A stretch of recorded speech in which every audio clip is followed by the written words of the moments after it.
समाजाचा, राष्ट्रीय चर्मकार महासंघाचा, डॉक्टर बाबासाहेब आंबेडकरांचा, माधव गायकवाड तुम आगे बढ़ो, वाघमारे साहब तुम आगे बढ़ो, गोलब साहब तुम आगे बढ़ो, हम तुम्हारे साथ हैं। राष्ट्रीय चर्मकार महासंघाचा, राष्ट्रीय चर्मकार महासंघाचा।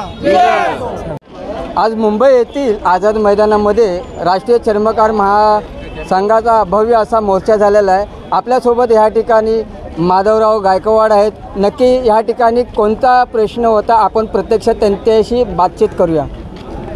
आज जो मोर्चा होता त्यामध्ये सर्वात आमच्या जिव्हाळ्याचा प्रश्न होता तो संत रविदास चर्मोद्योग विकास महामंडळाचे जे थकीत कर्ज प्रकरण आहे ती माफ करावीत, संत रविदास महाराजांच्या जयंतीनिमित्त सुट्टी जाहीर करावी, संत रविदास महाराजांच्या नावाने एक विद्यापीठ निर्माण करावं, संत रविदास भवन पूर्ण जिल्ह्यांमध्ये निर्माण करावं आणि संत रविदास चर्मोद्योग विकास महामंडळाची जी प्रलंबित प्रकरणं आहेत ती त्वरित निकाली काढण्यात यावी।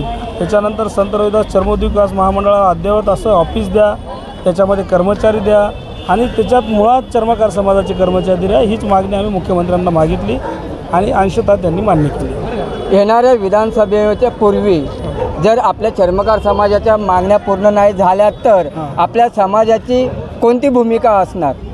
ही आमचे नेते आदरणीय बबनरावजी घोलप साहेबांनी जी आत्ता भूमिका मांडली, जर आचारसंहितेच्या किंवा विधानसभेच्या अगोदर जर हे निर्णय लागू झाले नाही, उद्या 2 ते 3 GR अपेक्षित आहेत, ते जर नाही निघाले तर 100% आम्ही निवडून नाही आलं तर पाडण्याची भूमिका आमची राहील आणि पूर्ण महाराष्ट्रामध्ये ती राहील। या ठिकाणी येणाऱ्या निवडणुकीमध्ये चर्मकार समाजाचे मतं हे निर्णायक ठरणार आहेत। राजेश शिंदे, 24 दिव्य महाराष्ट्र न्यूज, मुंबई।